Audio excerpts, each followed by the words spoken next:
Last week on the List in Your Boy. Should we invest $101 or $102, I see, just to refer to ourselves as owners of Arolucha? Go ahead. That's and do if it. we. Go ahead and do it. Just because I want to see. I want to see. Let's go. What are the investor perks?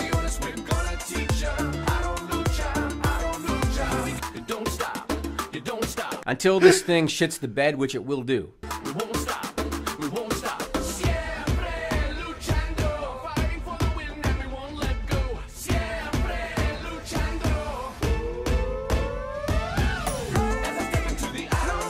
Arolucha with their $11,000 in investment. When's the next shareholders meeting? We're going to lose that $102. We're going to start every Listen to You Boy podcast saying that we are Arolucha partners. We're partners in Arolucha. Yeah. We will get more than $102 of podcast content out of it. Yes, we will.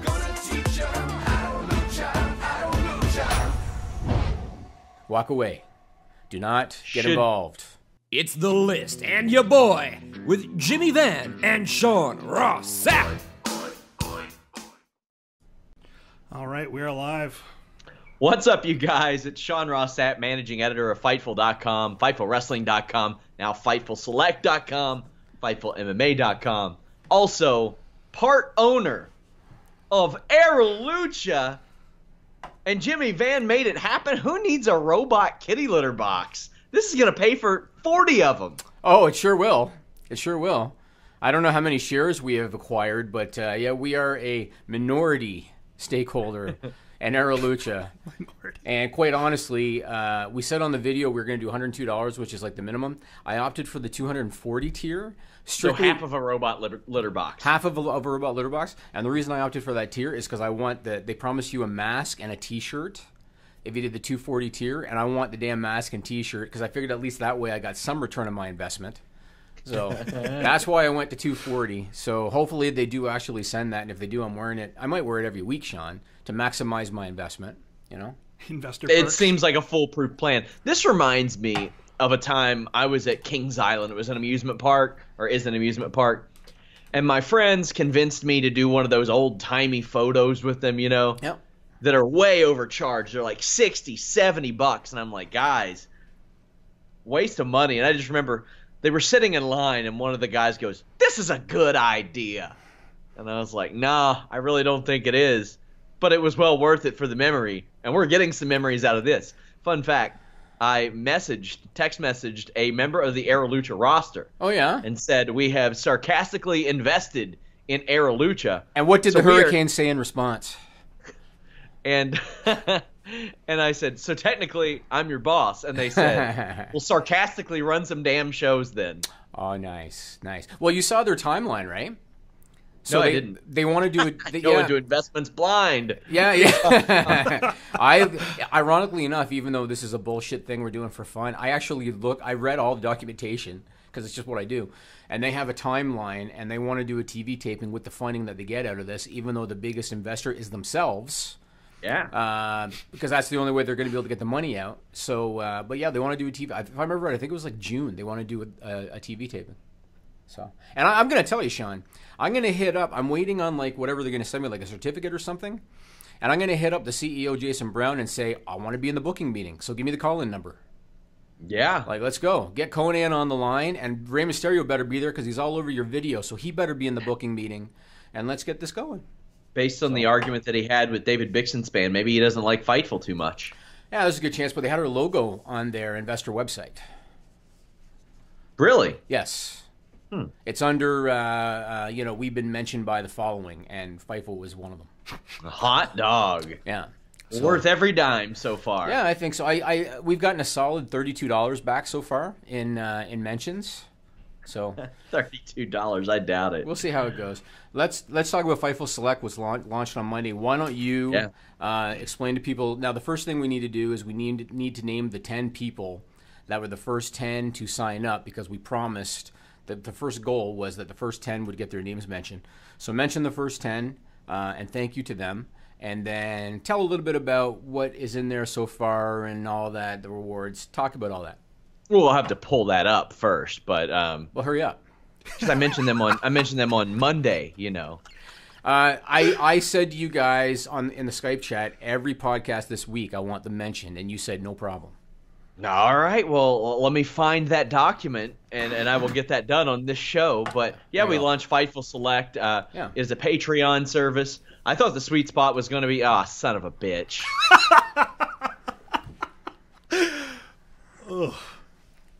Go ahead, talk about Fightful Select. You have horrible posture. It's just all I'll say. Yeah, it's like I have no neck. You gotta shoulders back. Come on. Oh my gosh. Carlos Toro asked if Fightful employees can be considered Arolucha owners too. You know, I think we'll allow it. Anyway, Fightful Select is a Patreon service. I thought $5 was going to be the sweet spot. I thought everybody was going to go for that. People are going for the $10 tiers. We also have sponsorship tiers, but on this service you get retro podcasts, you get exclusive behind-the-scenes footage, you get my weekly NXT Ring of Honor New Japan 205 live show called the Fightful Weekender. Nigel, you going to let me push the fucking service or not? Take off the mask. If he can't stop laughing while I'm shilling the service. So anybody on our audio only, on iTunes or whatever, you're not able to see this. What I'm wearing right now is the actual Sean Ross Sapp mask.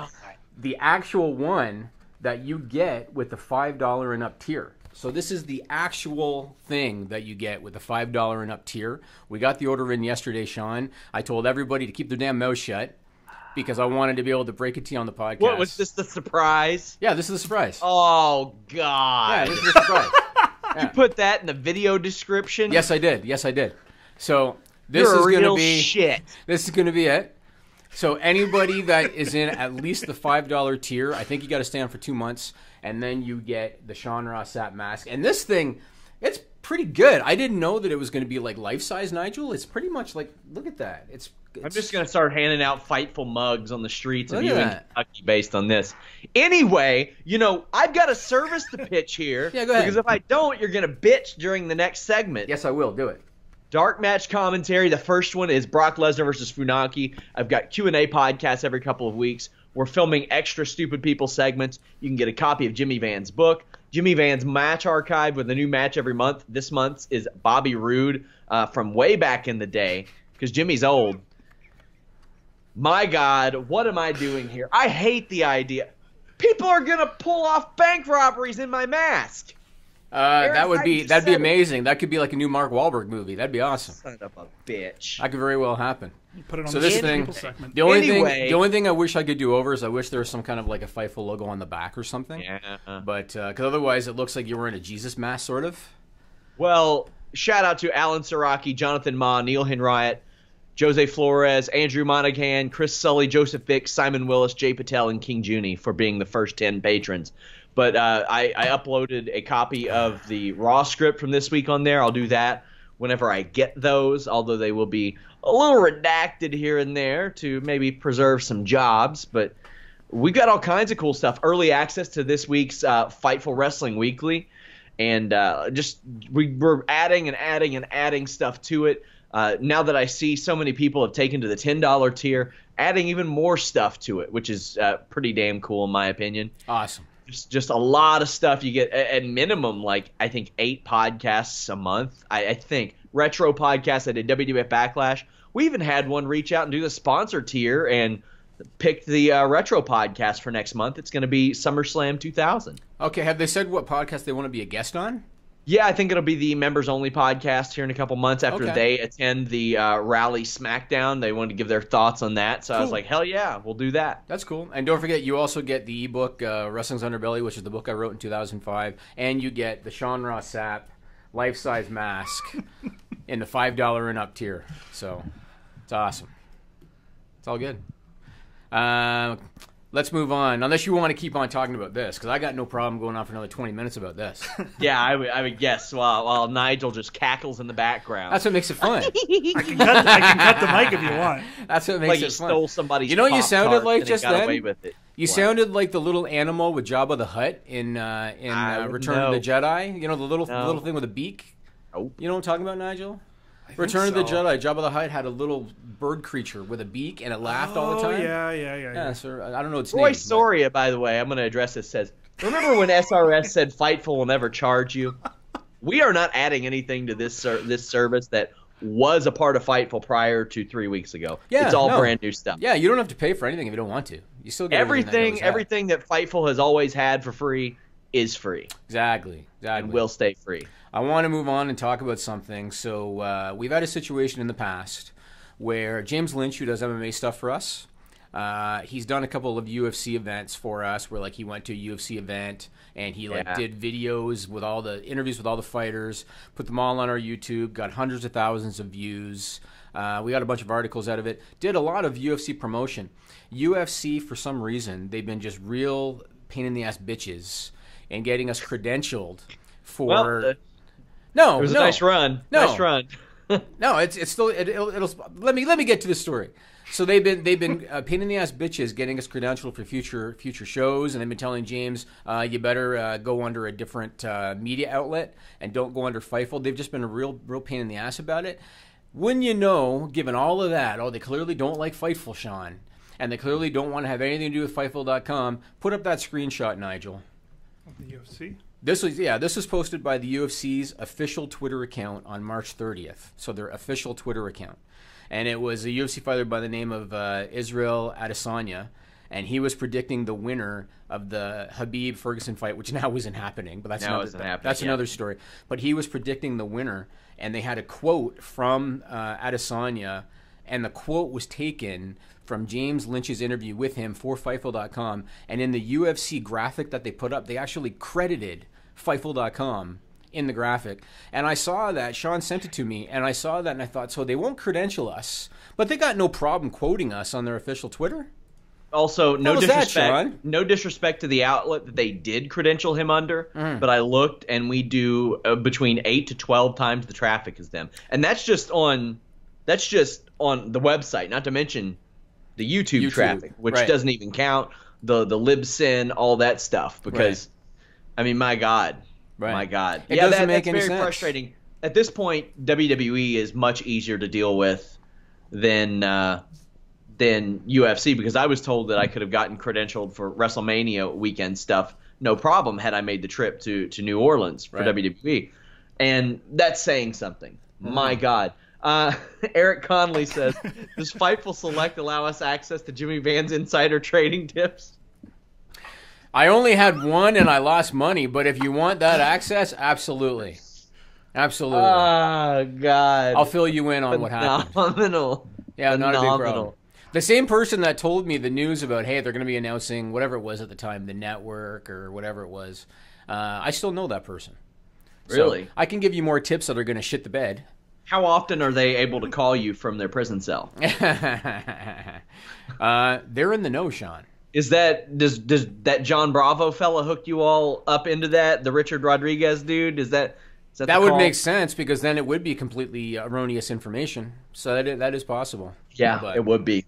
I want to mention the Stephanie Ronda Rousey thing from Raw on Monday, because I got a few messages on Twitter saying, "Oh, Jimmy must have hated that spot. He must have hated that." Now, anybody that might have missed Raw, Stephanie McMahon displayed her complete phenomenal athletic ability when it took her about 4.5 hours to walk around, to step around Ronda Rousey in order to deliver a horrible suplex through a table. I wish I could reenact it. And as a matter of fact, yesterday at a restaurant for lunch, I actually had a friend of mine stand up and pretend that he was choking Triple H so I could show another friend how it took Stephanie 3.5 hours. This is at a restaurant, you say? At a restaurant. I did it at a restaurant. Yeah. Yeah. Yeah. Because I felt like saying it is one thing, but demonstrating it is another. So, Nigel, I wish I had videotaped something and made a video. Stephanie McMahon, all she had to do, she was on this side of Triple H and Ronda Rousey, and she had to step around to this side to get Ronda Rousey from behind, throw it through a table. Most people would just kind of reach in, reach around, grab them, throw them, but not Stephanie McMahon. She bunny hopped from like one side around to the other, and yeah, it took about 3.5 hours to get there. And now here's my thing about, did I hate the spot? My answer is, I didn't hate the spot on one condition, Sean. And that condition is WrestleMania, Ronda Rousey armbar, Stephanie taps. That's it. Yeah. That is it. If that match ends in any other way, if that match ends with Kurt Angle tapping Triple H, if that match ends with Kurt Angle pinning Triple H with an angle slam, if that match ends with any other finish, that spot sucked.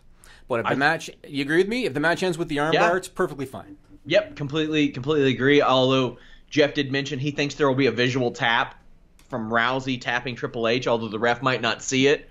I think that would be a good one too. But and I wouldn't have had Ronda Rousey touch Stephanie McMahon until this day. Agreed. I agree. Until that day. You mean the Samoan drop spot, right? Yeah. I agree. They shouldn't have. Ronda Rousey has to tap out Stephanie McMahon and has to do it. And see, the thing is, a couple years ago when it happened, they've got a lot more room now. When they first set this up at WrestleMania a few years ago, Ronda Rousey was beating women in 15 seconds. So the line of thinking was, well, if Ronda Rousey takes more than 15 seconds to beat up Ronda Rousey, it's a farce. Now it's a little different. There's a tag match. Right. There are ways around that, but right. I'd love to see Stephanie starting the match wanting to do boxing, thinking that's her weakness. Yes. I would actually be very entertained by that. If Stephanie's trying to be Mike Tyson all of a sudden because she thinks, oh, that's where I'm going to get her. Well, and the thing is, I know they wanted this to be really serious, but I think they could have gotten some really entertaining segments out of this. Like Stephanie McMahon going to Shane McMahon and saying, like, let me work with Phil Nurse, your striking coach. Right. And Shane being like, how about I work with you instead? And he's got her chasing chickens and shit like he had Vince McMahon doing back in the day. I think they could have had, but I know they want it to be serious. So I'm very excited for WrestleMania. I think it's going to be a good weekend. I am too. I want to talk about more aspects of Mania, and then we could talk about the actual card. I don't know when your first segue is because you got a lot of clips this week. Few minutes. Yeah, okay. I got a lot of guests this week, guys. I've been interviewing everybody on Earth. So, Taker Cena. I know that you were saying on the pods this week, on the post-Raw pod, post-SmackDown pod, that you were expecting a dong. And no, he wasn't talking about the penis waffles, Nigel. Because at first I thought he was. The dong did not come. The dong did not come. So here's my question for you. No coming of the dong. No coming of the dong. Yeah, dong didn't come. So here's my question for you. I think everybody now thinks that the match is going to happen and that maybe it's going to be American Badass Taker that comes out and all that. And that's fine, but here's my thing for you. Logically, because I'm a fan of logic, even though WWE really struggles with that, Cena has said, I'm going to go as a fan. And I'm going to enjoy the show as a fan. And he kind of did like a walking, talking promotion for all the other Mania matches, right? How much sense does it make that John Cena, in theory, is going to a big event as a fan, and he's going to go from that mindset to having a major match on the show with no build-up or no advance? Yeah.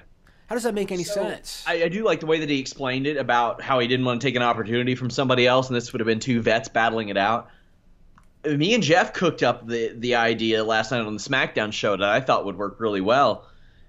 If maybe Undertaker's not physically ready to go after hip surgery, but he wants Cena and he wants it another go, you could set it up for next year where the Undertaker just comes out, answers the challenge of Cena, and squashes the man. And Cena has said it on the air. He's lost, and lost on pay-per-view. Have you ever seen the movie Major League? Of course. I hypothesize that he should turn into Eddie Harris, start putting Vaseline on his shoulder, putting anything he can throw on it to get wins. And I think that should start a downward spiral in John Cena, psychologically, mentally, to where he gets an edge. Not a heel turn, but he starts doing things that he didn't used to have to do to win matches. And then maybe he works it back and then gets it next year. I would be okay with that, especially on such a loaded show like this. But the people have spoken. The people want American Badass Undertaker. Yeah, I don't see them doing the year-long build for two reasons. The first reason is I think that the crowd in New Orleans will shit all over them after all these weeks of teasing. And then they say, oh, guess what? Let's do it, but let's do it in 12 months. I think they're going to shit all over it. That's number one. Number two, you're taking a big risk when one of the guys involved is 52. That's a good point. You know, and you're thinking, let's give it another year. I don't think so. I think they're going to do the match, but I just question the logic behind it. When Cena, in theory, what's he going to do? Sit in front row? And then Taker's gonna. It's hard for me logically to accept it, but I do think they're gonna do American Badass Taker. I think it makes all the sense in the world, especially with Kid Rock there. I think they should, and the people want it. Speaking of the Undertaker, one of his old boys was Gangrel in the Ministry. I questioned him I questioned Ivelisse. I questioned Stevie Ray. They are all going to be at the Title Match Wrestling booth this weekend at WrestleCon. Go check them out, and here's some clips from my interview with them. Are we going to see you at all appearing on the Impact versus Lucha Underground show? No. I was not scheduled for any shows, for wrestling, I mean. But you never know. I'll be ready in case the opportunity does come up for whatever reason. But yeah. No, I was not booked for any wrestling. How does that sit with you? I mean, is it a type of thing that maybe you have a chip on your shoulder about? Are you okay with it? Was there an injury that prevented it? Well, honestly, the same thing happened to me last year. And then the year before that, I couldn't even be at WrestleCon because my ankle was broken. Sure. So, like, these last couple of years have been pretty difficult for me because of the injuries. Mm-hmm. So I lost a lot of momentum from, being an active wrestler and whatnot. So I've been working hard to get myself on track and get that momentum back. So hopefully this year will, be getting back on track, getting that momentum back. And yeah, of course it pisses me off, but whatever, that's the business. You and your brother are obviously a part of the legendary tag team Harlem Heat, but you all came from Houston. When you all were pitched Harlem Heat, was any part of you like, why not Houston? No. Actually, we pitched it. Oh, really? Yes. So how'd that go down? And how actually, we pitched it. Well. They wanted to. I remember somebody wanted to call us Chicago Heat, and I think it might have been Dusty Rose, and a few other names came up, but we was like, no, we like Harlem Heat. Was that maybe to play off of the Road Warriors being billed from Chicago? I have no unearthly idea, and really, those kind of things I never gave credence to, but. Me and my brother's pretty stern about trying to have as much control of our careers as possible. And that was one of the things we all, I can't remember how. Well, it was coming up with names for us. Me and my brother, we was always pitched from 110th Street in Harlem. So we was like, no, we like Harlem Heat. And I guess they seen we was kind of stern on that. And they was like, okay, we'll go with Harlem Heat then. That's how it pretty much happened. I'm sure you have to talk about this one all the time, but you have the iconic entrance. I mean, who first pitched that idea? When did you first hear about it? Well, they came to me on a Friday night, Vince Russo, and said, hey, can you still do the vampire thing? And it debuted on a Sunday Night Heat. So, wow. So basically, it was a weekend thing. He pretty much came up with the entrance. He was a big Kiss fan, and I like Kiss. So, he came up with the elevator and the fire, and I came up with, Gene Simmons' guitar solo where the blood comes out. I said, well, I'll just take a challenge and I'll spray blood up, so I'll play a tribute like that, But most of that was, Vince Russo, and the music was what's his name, Jim Johnson, right? So, he came up with that. I heard him talking about it and all, but I'm still not so sure they didn't rip off, the Toadies or Possum Kingdom with that, but... Yeah. But the music's great. And we're back. Again, you can check them out at Title Match Wrestling's booth at WrestleCon. Jimmy, I don't know if you saw this week, but when somebody asked where Undertaker was, Michelle McCool replied with, oh, we're having breakfast right now. I saw that. Do you think that does this any harm? No, how? How would it? He's dead. He's not supposed to eat breakfast. Are you serious? Is he Big Breakfast instead of Big Evil? He was American Badass 10 years ago. You've done it now. You've gone and cooked a big old steak. Oh, that's great. Oh, you thought, you're so I can't allow you to think that you'll scramble eggs. All right, that's enough. My hash browns have gotten cold up on my plate. Did you steal that from somebody, or did you make that up yourself? It's a collaborative effort. Okay, you stole that from somebody. It's a collaborative effort. All right, that's good. Multiple songwriters write songs, and one as good as that requires a few brains. That's good. You can't expect one man to put that together. No, you definitely can't. You definitely can't. He was American Badass almost 20 years ago, and American Badass Taker was not the dead man. It was. Yeah. Jesus, that makes me feel old. Yeah, it's true, though. That was 1999, right? You said that, I was like, no. And then I thought about it, and I was like, oh, my God, that was 2000, May 2000. Yeah, 99, I think, wasn't it? I thought it was 99. Ball in Louisville, Kentucky is when he came back out. Yeah, and that character was not the dead man character. So I will argue that I can't find a high-res image because I've looked for it, but there was that iconic graphic of him driving his motorcycle, and it was the silhouette of him with the light that was shining behind him.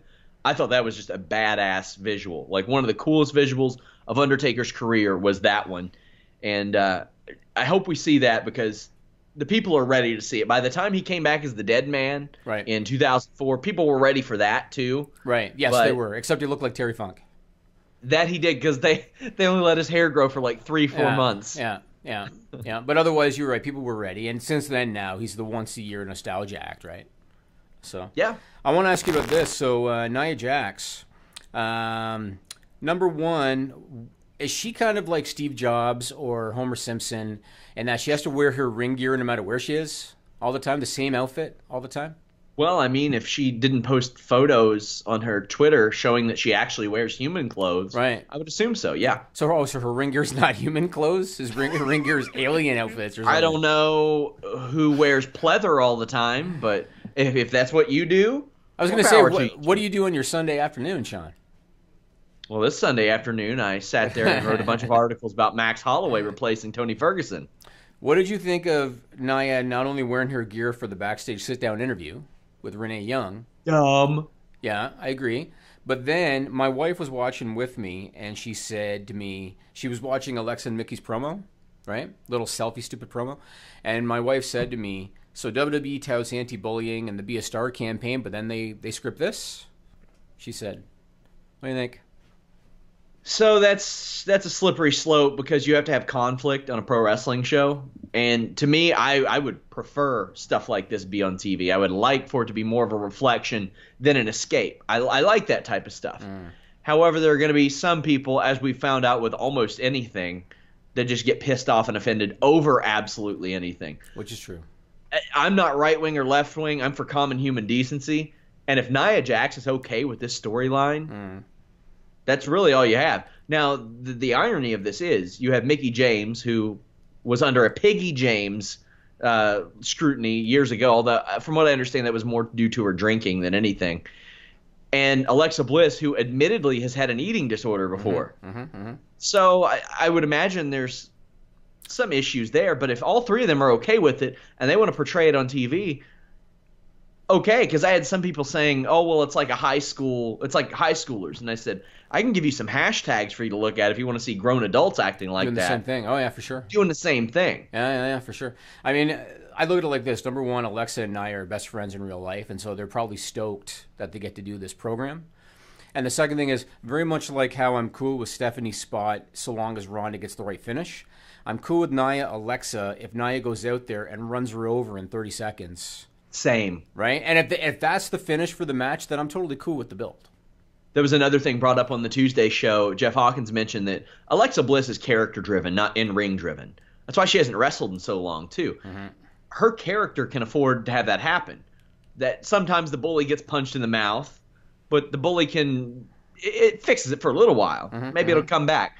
So I've liked the execution. I've liked the way that they've went with it. And if it's a squash at WrestleMania, I'm all for it. I agree. So those were some of the highlights from the Raw Go Home show. Let's talk about the SmackDown Go Home show.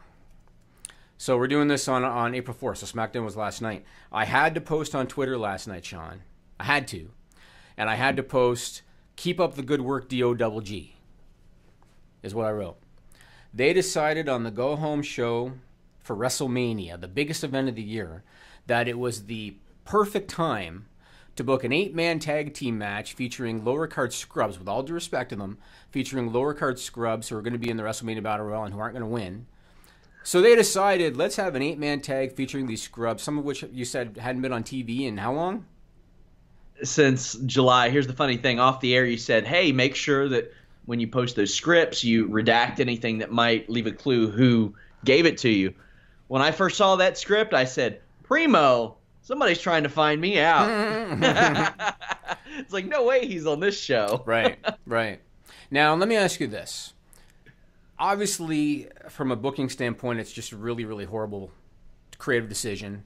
The show is supposed to get people excited for WrestleMania. It's supposed to get people to want to subscribe for the network if they're not already. It's supposed to get them, wanting to buy this thing. This 8-man tag is going to do the complete opposite. No one's going to give a shit. They're going to turn the channel. Do you think that the Road Dogg booked that, aside from the fact that maybe he's not the most brilliant creative mind, because he's a former wrestler himself, and he thought, I want to give a little bit of shine to these guys that don't get a lot of TV exposure. Do you think that might have played into him deciding to do that?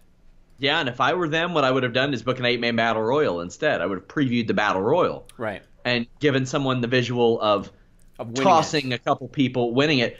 And I would have had somebody besides Baron Corbin. I would have Baron Corbin the last person eliminated. That way you could build Baron Corbin, former battle royal winner, and then the person who eliminated him as the person who eliminated that. I would have actually had somebody eliminate both he and Mojo at the same time. That way you can go into that and say he eliminated 2 former winners of this on SmackDown.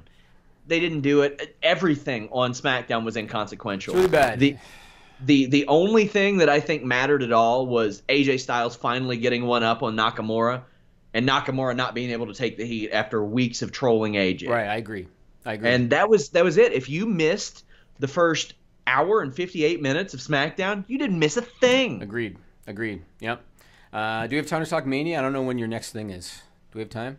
Yeah, we got about 8 minutes. Okay, we got time. So let's talk about the main card. So Brock versus Roman Reigns. I think we all know the finish, right?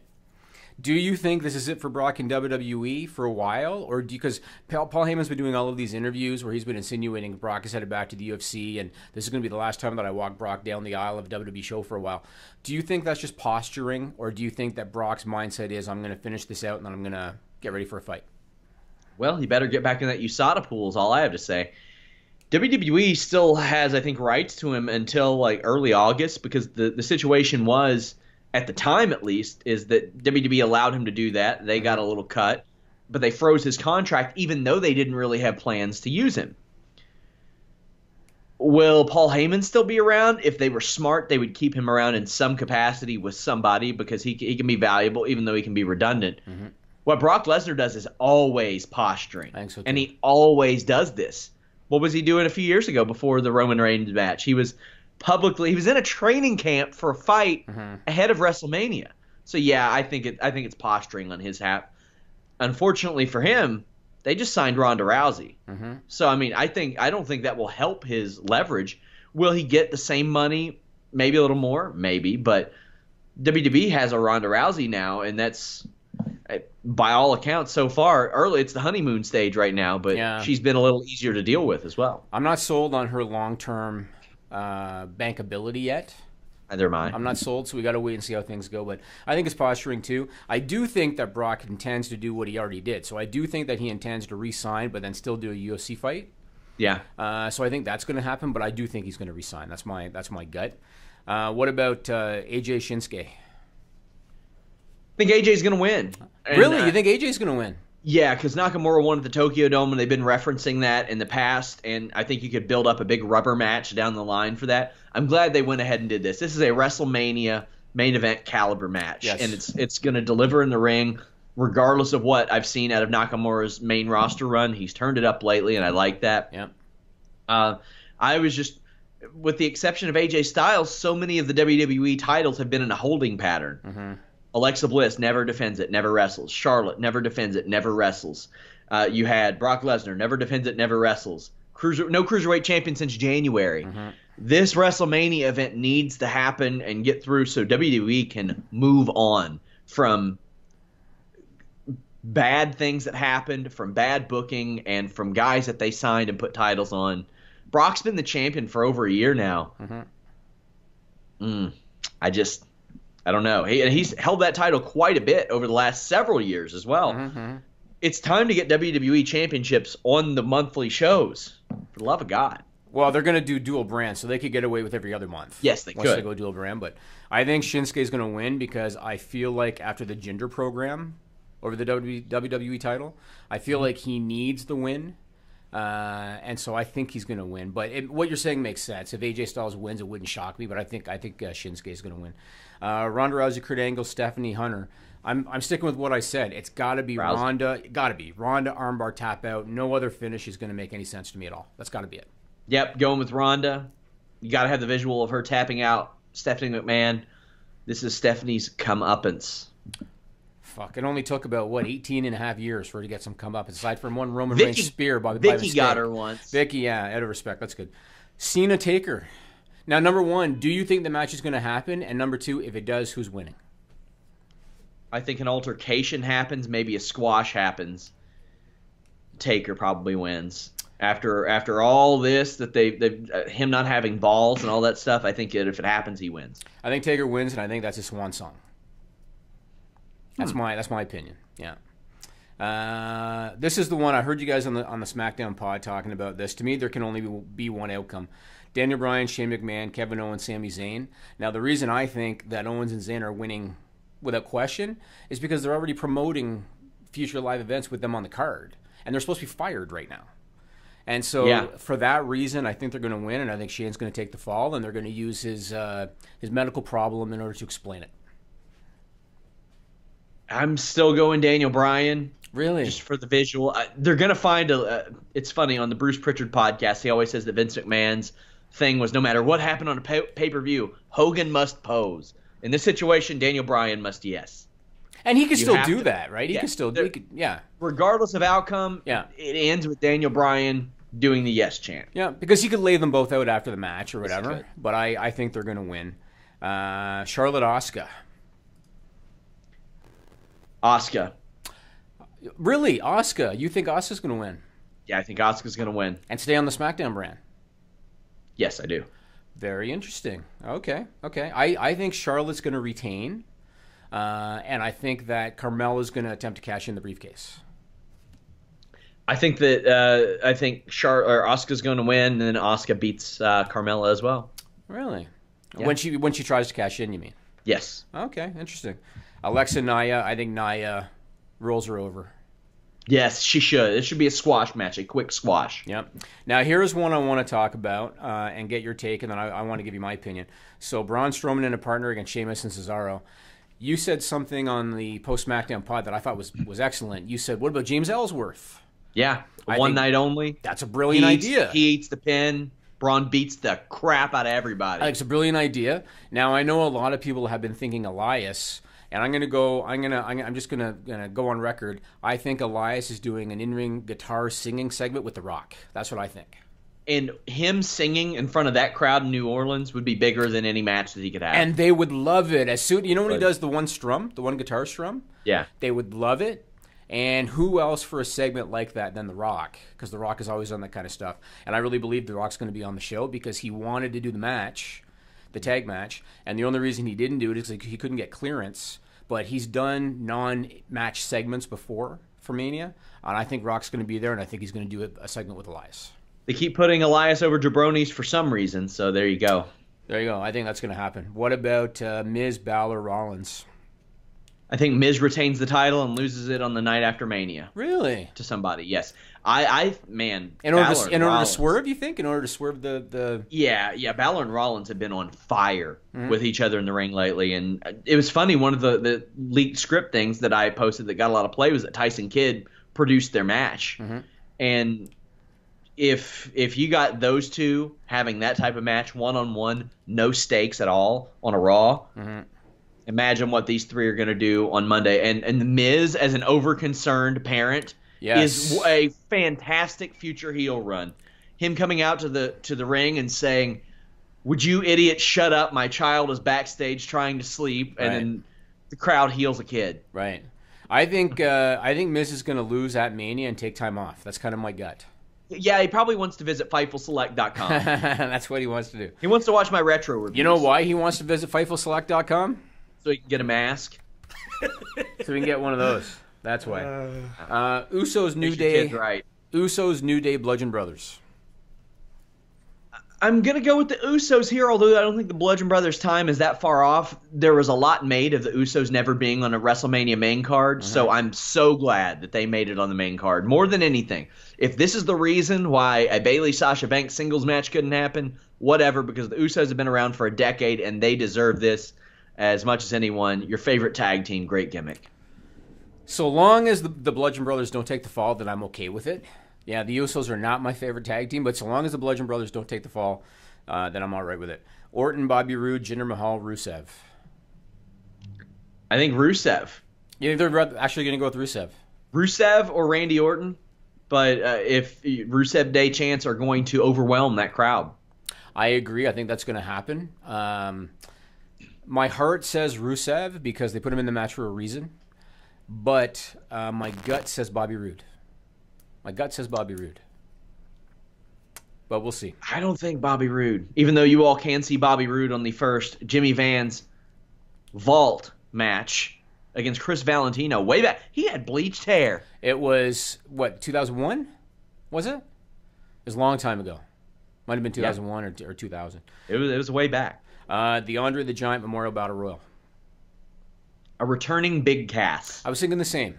I know that, I think it was Hawkins that said Samoa Joe. I think that with all due respect to the Battle Royal participants, it's not high enough on the card for Samoa Joe because the plan post-Mania is for Joe to be in a program with Roman Reigns over the title. Mm-hmm. And if they stay that course, the Battle Royal's below him. I agree Cass would be a fit for that. Maybe Jeff Hardy if they decide to pull the trigger on him. But Cass would be the perfect fit, I think, for that spot. I do too. Yeah, I do too. Women's Battle Royal. I think Becky Lynch should win, eliminating Becky or Bayley and Sasha. I think that's a little poetic. And it's been years. I'm still waiting for a real Becky Lynch push and program. Right. That woman has been done so wrong. Kristen Ashley wrote a good article about it for Fightful last month, but the abused. I think it's either going to be an established name like Becky, or I think it's going to be Mandy Rose. Because I look at Mandy Rose as the prototype of what Vince McMahon likes in a female superstar. To me, she kind of reminds me of this era's Trish Stratus in her look. And that's kind of what Vince McMahon has always kind of gone for. So I think if they don't go with an established name like Becky Lynch, I think Mandy Rose is somebody that they're going to get behind. And she'd probably be the one. Let me ask you this question. I think you got to split up Riot Squad either in this match or soon after as well. Right. Let me ask you this. Put up the trophy, Nigel. Oh, boy. So our video people can see this. This is the new Women's Battle Royal trophy because obviously before they had the Moolah trophy and they had to kind of scramble and create this one. And as you can see, it looks like dog shit. And for some reason, Sean, when I saw the graphic of it, you know what I thought of? And I don't know why my brain works like this. I thought of the scene from Ghost when Patrick Swayze and Demi Moore are playing with the clay. And they're trying to build like a pod or something, but then they get too into each other, and then the thing ends up just going to shit. That's what that trophy reminds me of. Ends up looking like a diagram of fallopian tubes. Yeah, that's what that reminded me of. Yeah, I saw that trophy, and I saw Billings standing next to it, and I thought of Ghost for some reason when I saw that. Well, I can tell you. Well, do we have any more predictions? I'm picking Mustafa Ali over Cedric Alexander. That was the last one, and I agree. I think the stories they've been telling with Mustafa, it's his time. I agree. That's it. And 205 Live's main event has become a must-watch, in big part because Triple H is running the show now. I spoke to Triple H last week. As I mentioned, WWE PR has been rather pleasant lately. Got me on that call. I talked to Triple H. Take a listen.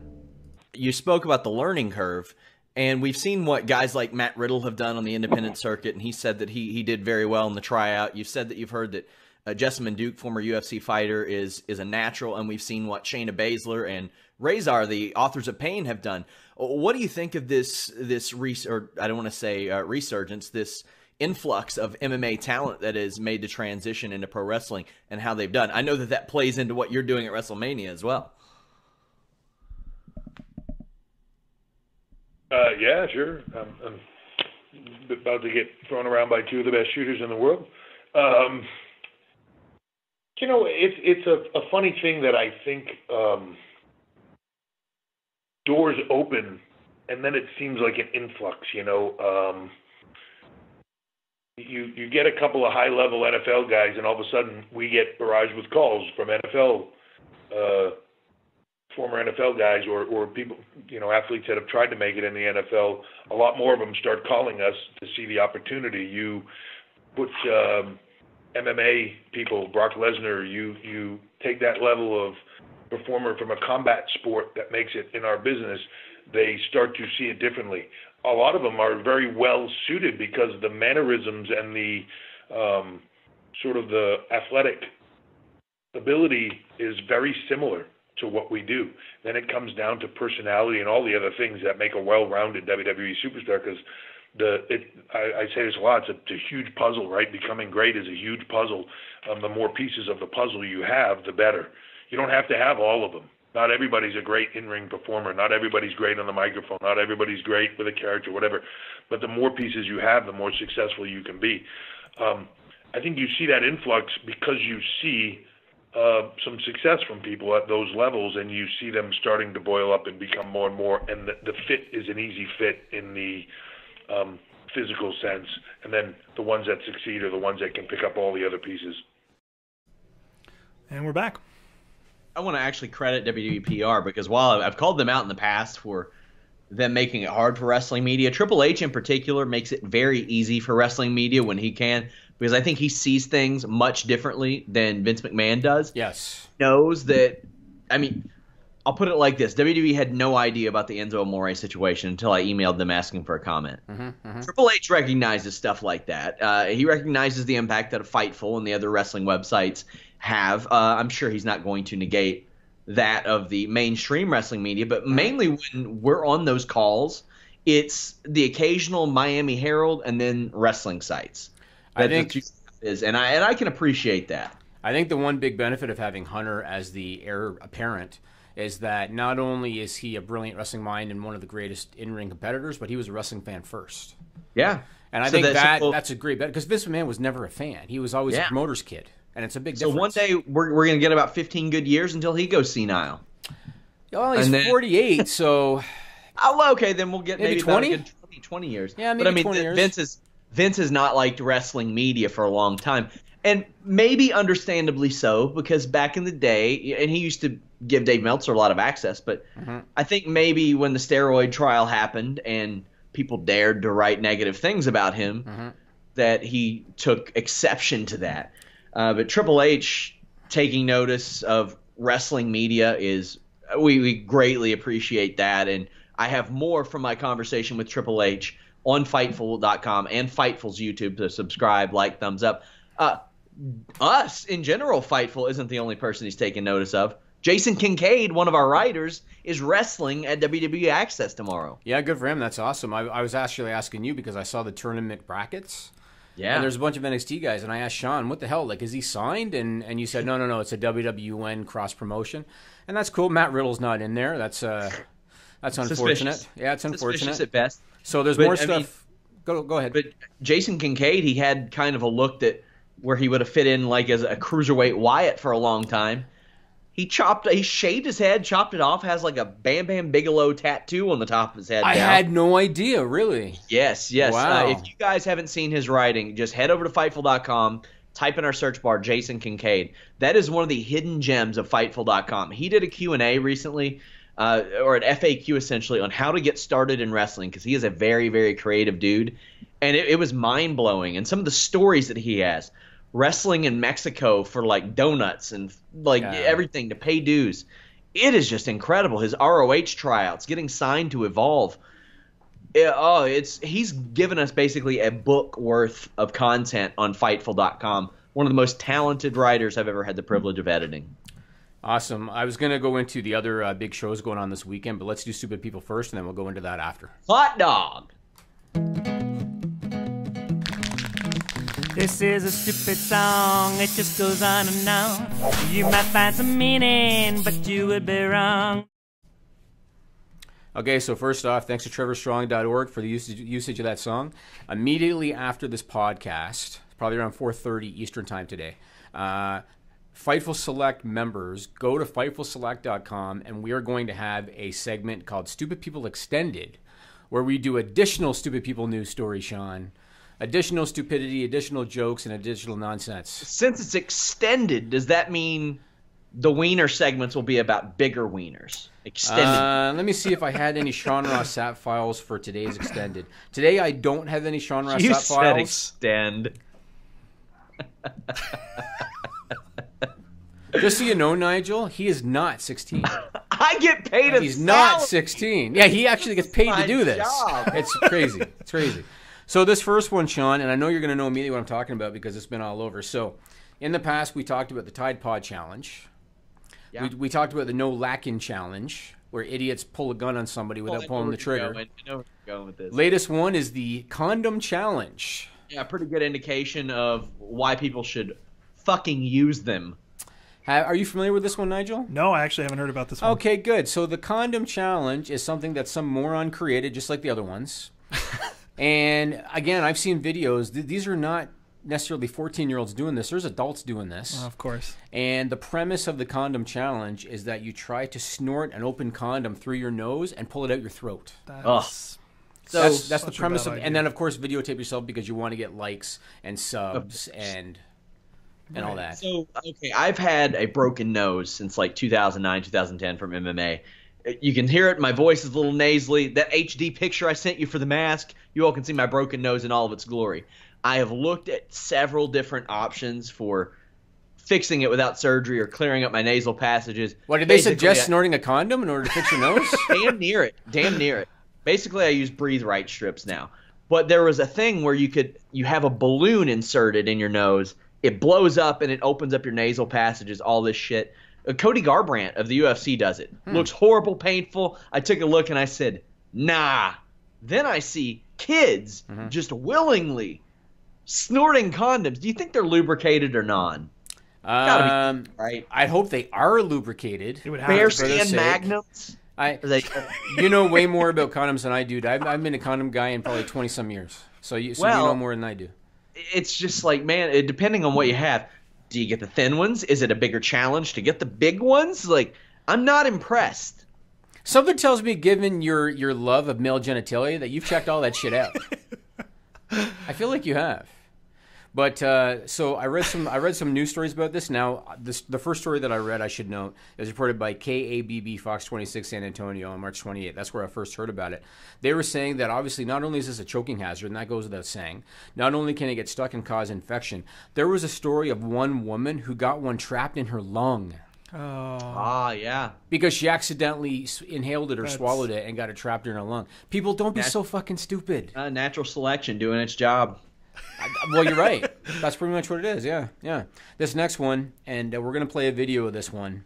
Again, people just are such sweethearts. This was reported by WRAL out of Raleigh, North Carolina on March 21st. Can you play the video while I'm talking? I won't be able to hear you, no. You won't be able to hear me? No.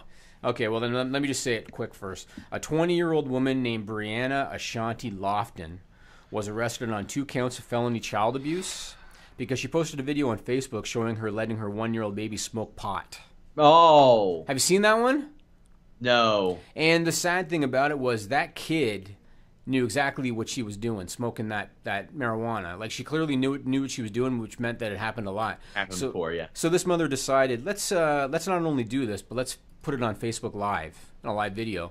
It went viral. She got arrested, and the baby was placed in Child Protective Services. Put up the video. It's short.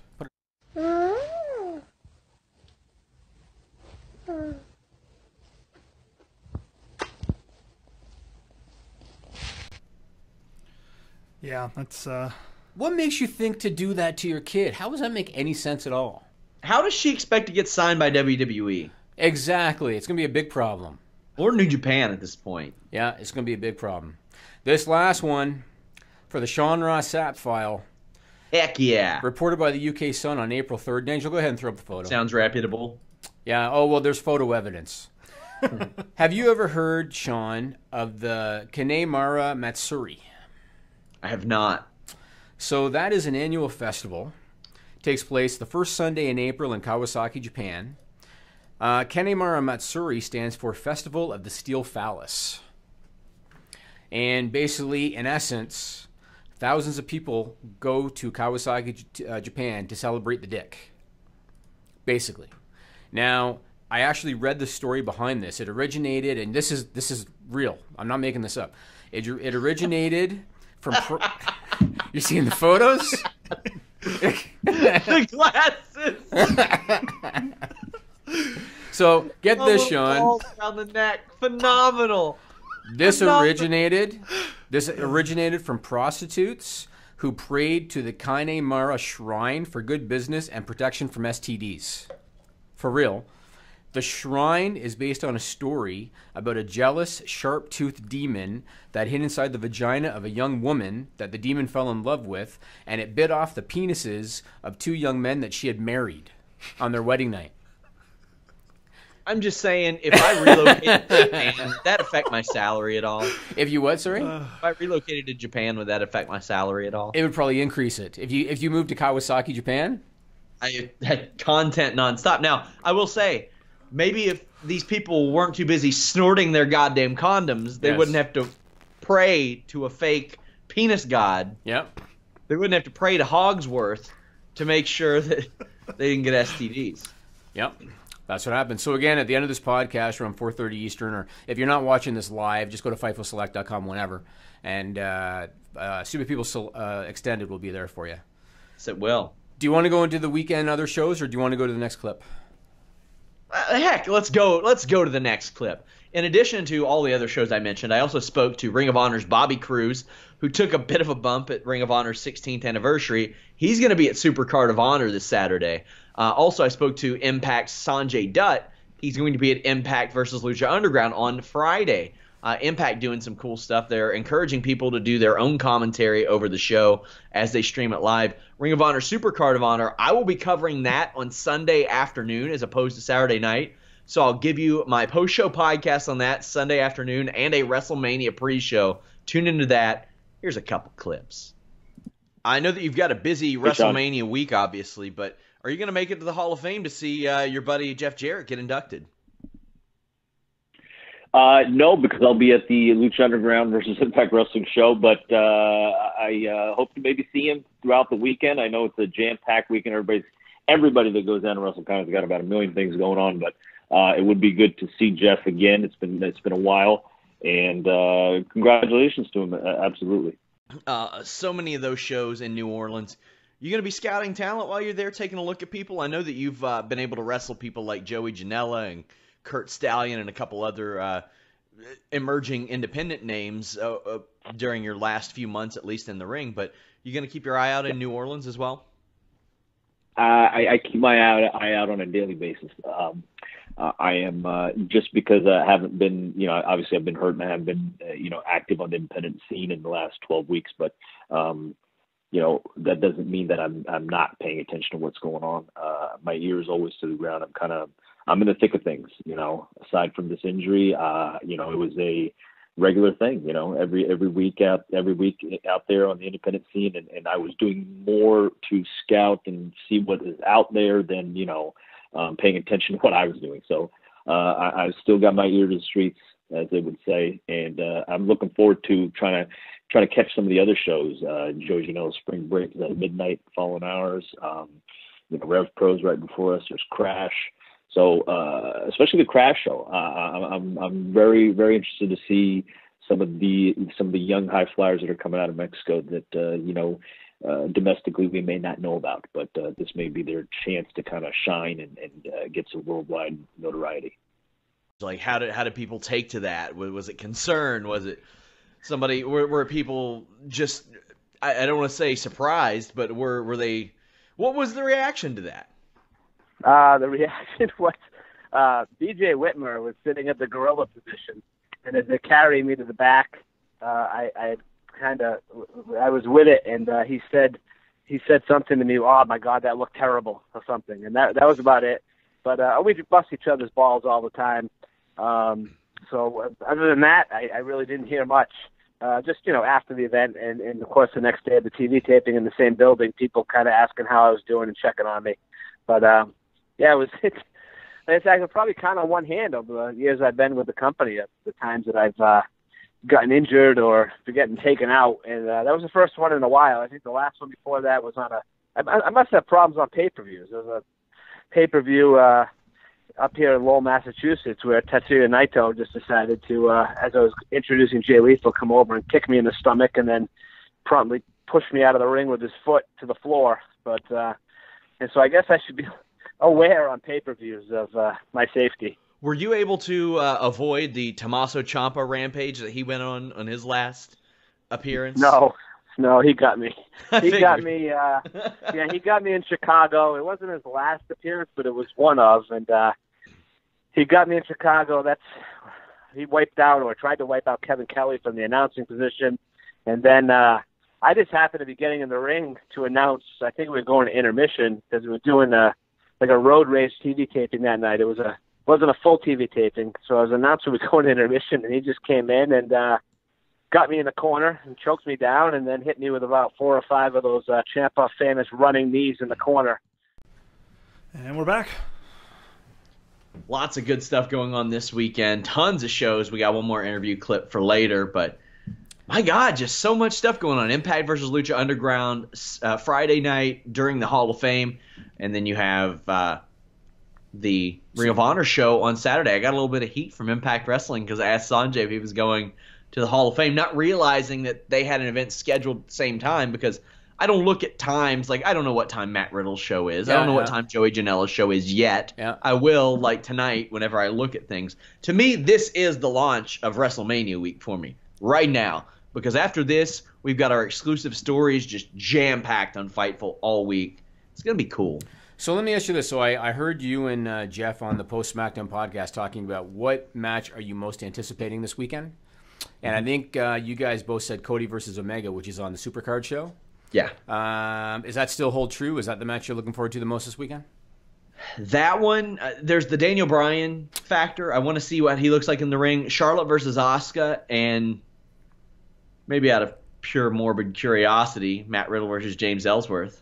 That's this weekend. Yes. That's on Riddle's show? It's on Janela's show. On Janela's show. Yeah. Very interesting. So I'm curious to see Cody Omega.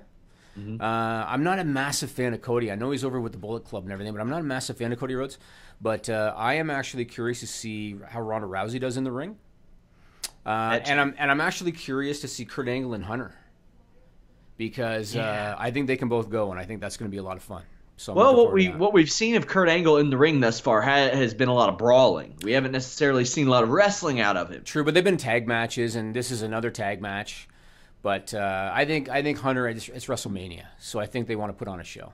I think it'll be good. Yeah, I do too. What about Andrade Cien Almas versus Aleister Black? Oh, it's going to be amazing. The build has been absolute dog shit, but the match is going to be incredible. What did you think of the new North American Championship that was posted? Not the one that our friend Nick at Pro Wrestling Unlimited keeps posting, that Intercontinental title knockoff he has. So but it's funny you mentioned it, because I know damn well where Hunter got the inspiration for that belt. I know where he got it. So Nigel, first put up the shot of Triple H with the new North American title belt. Sure. Wow, I didn't even know you were doing this. Belt. Yes, I was. It was planned out, yeah. So Nigel's going to put that up. This is a shot of Triple H with the new NXT North American title belt. And I damn well know where he got the inspiration for this. Nigel, put up the other graphic. So because Hunter is a longtime wrestling fan, as we know, he was a fan before he was a wrestler, and the LJN action figure line came out. It came out around '84, and I think at that time he would have been, 16 or so, I think, in '84.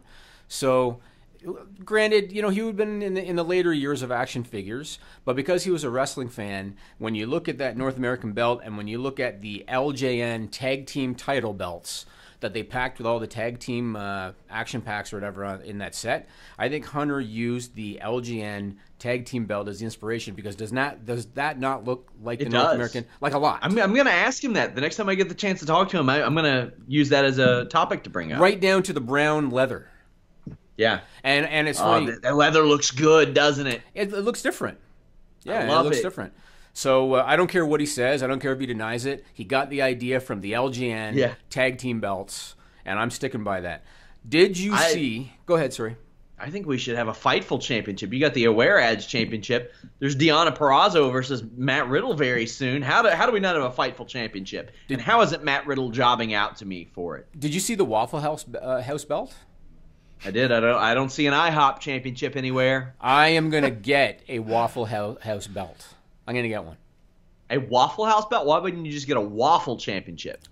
You want me to do that? I'll get a Waffle Championship. I would prefer you just get a Fightful Championship. That's what I'm getting. Maybe I'll get one of each. I'll get a pancake belt and I'll get a waffle belt. Mail it to me. Of course, you would spend it on a waffle and pancake championship. Yeah, I would. But I mean, that should be one of the things you have for your competitive eating contests. It's not a bad idea. Around the office, right? That's not a bad idea. We'll get a belt. That's not a bad idea. God, Nicola's going to have a Bruno Sammartino reign. It's a good chance.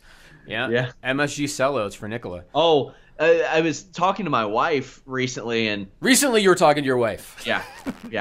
So the strength and conditioning coach I often reference that has a gym, he eats like frighteningly fast. So my plan was, if my wife can never make a trip to Toronto, I'm bringing him in as a ringer. He's going to show up like Diesel. He's going to wear some shitty jacket. Going to shove poutine in his face. He's going to clean house. The eating competitions. Well, he'll be ineligible because he's not related to the company in any capacity.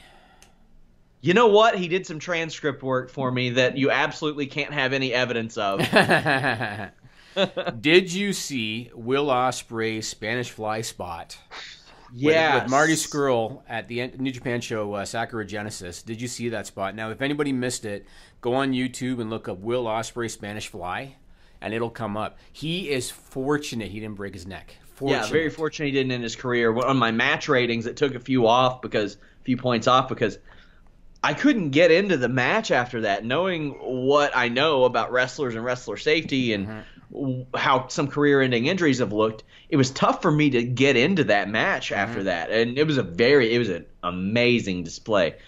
But that was scary, and it looked like it hurt. He says he's still making his New Orleans appearances. I just hope the man's okay. Do you remember what was the New Japan show that they did recently, Strong Style Evolved? Do you remember when Matt Jackson did the German suplex to Kenny Omega on the apron? And you and I were talking about it, and I said, man, that was a dangerous-looking spot, doing a German suplex on the apron. Do you remember that? Yes, I do. I was reminded of that when I saw this, because that could have happened to Kenny Omega, landing on your head like that. He landed on his head, his head bent to the side like this. He's very fortunate they didn't break his neck. I've said this before. There are certain matches I watch, certain fights that I see where I'm like, oh, that makes me want to go train again. That makes me want to get in the ring ASAP. A couple of the matches I've seen recently, Golden Lovers, Young Bucks, and Ospreay versus Scurll makes me think, no, I don't. Right. No, I don't. I'd really like to not have internal decapitation. Yeah, it's rough. So if you were to think about the greatest WCW wrestlers of all time, hell, you can include the NWA in there too. If you were to think about the greatest of all time, say the top 100, where would Glenn Gilberti, a.k.a. Disco Inferno, rank on your list of the greatest of all time from WCW? Well, let's take a look. He was a member of the NWO Wolfpack. As was half the roster. Okay, he gave us the great gif of La Parka hitting him with a chair, one of the all-time great gifs. He was a Cruiserweight champion. He was a World Television champion 2 times. He was a World Tag Team champion. Triple Crown champion there, Jimmy. That's nice. That's good. Where would you put him? Top 5, easy. Among those who portray people with music-related gimmicks. Yeah. So and use a stunner as a finish. Put up, Nigel, the whatever tweet shot you have, the Cody Rhodes one or whatever one you have. So what happened was Cody Rhodes posted a picture on Twitter showing a pretty massive cut that he had over his eye, suffered in a match.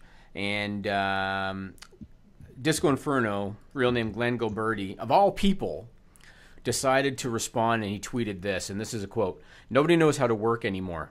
They'd rather kill each other to get Dave Meltzer to put their match over. That is a problem that needs to be put front and center. Guys are going to keep getting hurt." Now, I'm not saying I disagree with him. We just got through talking about the Will Ospreay spot and talking about that German suplex on the apron. So I'm not saying I disagree with him. But when you are Disco Inferno at the level that he was at in WCW, you're going to get responses and you're going to get heat. Cody responded to him, and this is a quote from Cody. He said, "Stop. You know nothing. You have drawn $0. No fan has ever left a show thinking about you.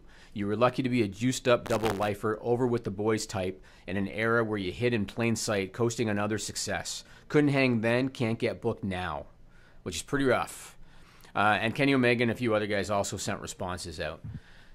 Like I said, I kind of agree to a certain level with what Disco said about some of the risk guys are taking in matches. But what do you think about what he said? What do you think about Cody's response? What do you think about the fact that it was Disco Inferno that said it? People work different than when he was working at that level. So back then, I'm sure that would have rang true. However, if you're gonna target Cody for that, Cody, who his detractors call 3-star Cody, because he doesn't take a lot of risks. There's, not a lot of that going on in his matches. I don't know. And Conan mentioned that's just the way people get over with fans now. It's not wrong. I think it's always associated with Dave Meltzer. You give me a match from 20, 25 years ago, there's a good chance I'm going to dislike it more than like it at this point. The pace is too slow for me. I gave a really good example to Zack Sabre Jr. and Okada. It was wrestling 25 years ago, but it was like at 1.5 speed. So they sped it up to match today's modern wrestling. Disco, because he played a comedic character for so long, is going to be disrespected by people who, probably shouldn't have. People just do that. They'll find any angle they can to disrespect another person. But that being said, people just work different. The advent of MMA has exploded since Disco Inferno was working full time. People know what's real. People like different things. Different TV shows are popular now. It is very different. I mean, you think back to Steamboat Savage, which is the match that a lot of people look at as one of the greatest ever. I still consider it one of the most fun matches that I ever watched. That match, there was nothing like what you see in today, like the Spanish fly spot, the German suplex on the apron. Nothing remotely close. That match got over because of all the false finishes, all the near falls and stuff like that, and the story that it told. Hogan's Warrior, which we joked about it because you said you went back and looked at it and it was a dog shit match. I always enjoyed that match because of the story aspect of it, with the up and comer versus the established guy, whatever. But I do agree it is a different time. I agree with some of the things Inferno said, but he might not be the right guy to be telling that. I agree with some of it, but I mean the thing is, I see him doing that like all the time. Oh, does he do that all the time? Really? Yeah, and the thing is, I enjoyed his work. I like the guy personally. Did you like this? I mean, was that what you liked? He honestly had some good matches. That's what he did, Nigel. That's what he did. I'll be honest with you, man. He was a good worker. I'm not even making that up. Nigel's laughing. I'm not even making it up. Well, his name is fucking Disco Inferno. Disco Inferno. Well, I mean, yeah. I can the dude had some good matches whenever he got time. So I mean, he knows about work. It's just it's a variety show. My favorite thing about Disco Inferno was his entrance music. You see, I hated his entrance music. I loved it. It was so just cheesy bad on purpose. I really liked it. Like Johnny B. Bad's music. I loved it. I loved it because it was cheesy, stupid on purpose. The irony is he had some good matches like Juventud Guerrera, I think at Havoc 98 or so, and there was a good match against Big Vito and Johnny the Bull. Like I can't even remember the context in which he was tagging with Lash LaRue. That was a good one. He had a good match with Dean Malenko for the Cruiserweight title, and he could. Disco could work his ass off. He really could. It wasn't often that's what that character really called for. Right. He was a comedy So character. maybe he didn't get that opportunity so much. Yeah. No, it's true. So I will go ahead and segue into our last clip. Luke Hawx, he's promoting Wildcat Wrestling this week. Take a listen. Now, you also recently had an experience with WWE where they brought you in as a guest coach. What was that like, and how does that come about? I mean, it's obvious when doing any type of research on you that you've had at least some semblance of a good relationship with WWE over the past decade or so. Yeah, we've been. I've been having a good relationship. I started working with them in 2003. Was the first time I wrestled for them, and we going back and forth, and just had a really good relationship. And I'm fortunate enough to have that. And I built Wildcat, and they really enjoyed the things I do down here with Wildcat and having the opportunities to get my guys opportunities up there and tryouts and, be looked at is a great thing, obviously, because I think a lot of people's goal when they get into wrestling is to be WWE superstars. Nobody really comes in. Rarely they say they want to work the indies, Yeah. Nobody comes in with a goal of being an indie star, but some guys do. I have guys who come in and their goal is just to wrestle. I just want to wrestle anywhere and everywhere. And that's a very obtainable goal. If you put the work in, you never know how successful you can become at it. But that's a bit, when you come in and say you want to be, main event of WrestleMania and be the heavyweight champion, then you start getting a little unrealistic. And I'm not saying it can't happen, but of course, you set your goals, and I would say in levels, and I'm taking them one day at a time. And then, once you break that goal, you get to the next goal.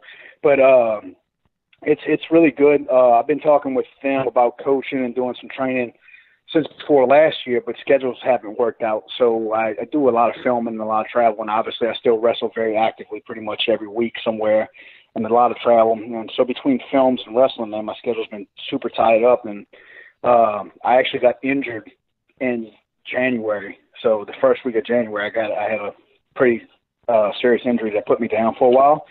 So I had a chance to go out there and do that then. It just worked out, so I'm happy for that. I mean, the injury was like a blessing for that. But, you never want to be injured, and you never want to take time off, but, I was kind of forced to.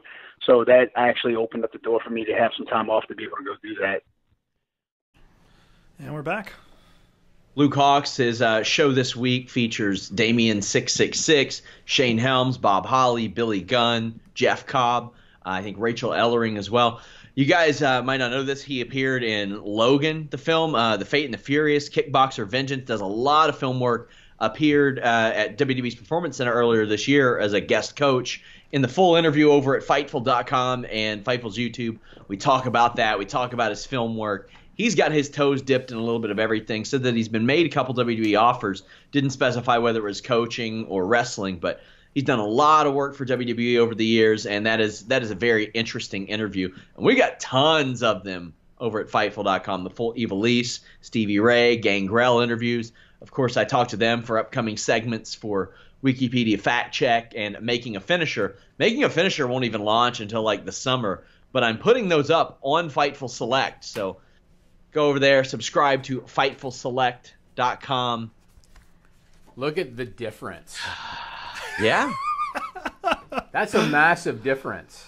I think the one on the left is when we first started Fightful. This one.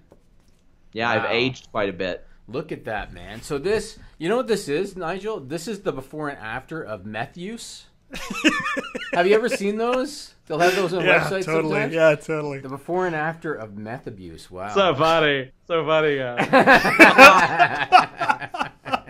Meth use. He hates jokes about him. Funny. He hates jokes about himself. He hates it. It's so easy to push those buttons, Nigel, because he hates it. Jimmy, how many people have contacted you trying to get me fired over the last week? I think I've had 2 in the last 24 hours alone. There we go. And I'm not even joking. I really have. I've had 2 in the last 24 hours. I know. By the way, if you want to get me fired from my job, I'll give you a pro tip. Don't have a trail of 40 tweets unresponded to. It's probably a bad look. A bad look. I mean, the only thing is I've told Sean, just leave it alone. Don't respond to these people. You're getting better. You still have your moments sometimes, but you're getting better. A guy was mad that we dared talk about WrestleMania week on the SmackDown show. Yeah. And I said, we could talk about Mary Poppins for 30 minutes if we wanted to. Nothing happened on SmackDown. But you only talked about Mania week for 3-4 minutes. It wasn't that long. Talked Fightful Select. I mean, yeah. We got a service. We got to push it. Putting in a lot of hard work here. There you go. Yeah. So don't forget, we're gonna end this podcast, and then we're gonna start. If you go to FightfulSelect.com, we're gonna do the Stupid People Extended segment. So check that out. Enjoy.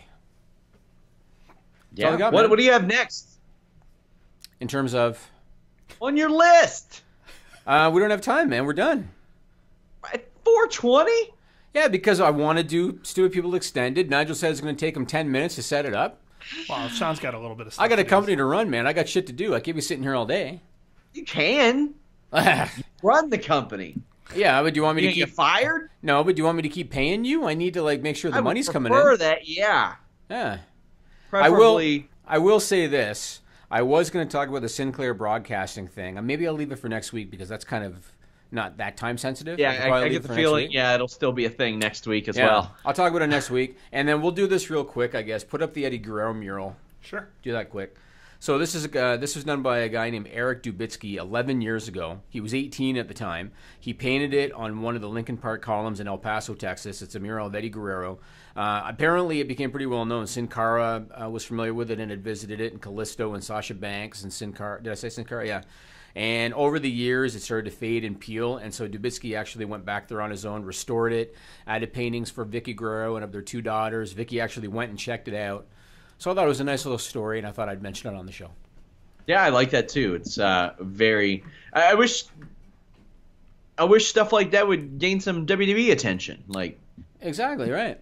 Why not? They're so good at telling these stories when they do about people and what motivated them. They only tell those stories when it's going to serve the company in some capacity. No, of course. So of course, guys, follow me at Sean Ross Sapp. Follow him at Jimmy Van 74. Just stay on Fightful.com all weekend. Just hit that refresh button over and over. Constantly. Visit Fightful Select either tonight, tomorrow, at some point. I will be doing the Fightful Weekender, where I talk about Ring of Honor's TV this week, NXT's, the New Japan show. This week's Being the Elite. I will preview and make predictions for Ring of Honor, Supercard of Honor, and NXT Takeover. You can get that only at FightfulSelect.com. I will have just a ton of podcasts this weekend. I don't know what I might just pop up and do one Friday. I'm going to be in this office. I think outside of maybe an hour and a half on Friday afternoon, I will be in this office, locked in here from now until the end of our show next Wednesday. That's kind of like a prison sentence where they give you like an hour a day to go walking in the yard. Yeah. Oh, yeah. And I look out my door and see this poor little dog who's been chained up for 6 years. And I'm like, I relate to you, buddy. Why don't you just go unchain him? Just go over there and unchain him. The laws here are a little different. Why, you going to get shot? You could. Legally? You could, yeah. I mean, I got my first YouTube death threat today, Jimmy. You never know. It could be my neighbor. Have you ever thought about hitting up, like, PETA or something like that? Or Animal Control? I'm going to hit up somebody. You should. If I was there, I'd probably just go over and take the dog, like I would. I would love to. I would love to. Just do it. Yeah. What are they going to do? Well, I mean, that's the thing. Maybe they'll light my gas tank on fire and blow us all to hell. Do they have organized crime connections that you're familiar with? I don't think anything about these people are organized. Well, then you could probably get away with it. You know what you should do? You should take the dog out. I think they did this in Austin Powers. Take the dog out, put a stuffed animal in its place, see how long before they figure it out. It might take a while, to be honest. Yeah, there you go. It might take a while. Guys, thank you all so much. Subscribe to Fightful Select! And go there right now. Go there right now for Super People Extended in the next 10 minutes. We're out.